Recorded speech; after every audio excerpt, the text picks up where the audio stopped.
देखते हैं नई बहू वाकई अच्छी है या सिर्फ दिखावा करती है। अम्मी जी, मैं पूरी कोशिश करूंगी कि आपको कभी शिकायत ना हो।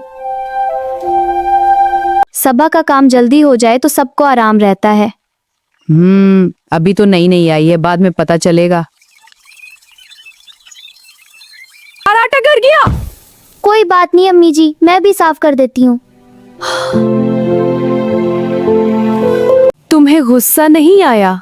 घर वालों पर गुस्सा नहीं करते अम्मी जी।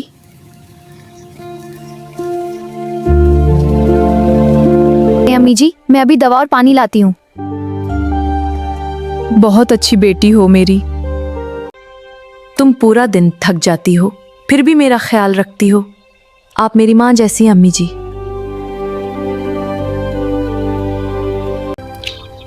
अम्मी, ईशा वाकई बहुत अच्छी है ना?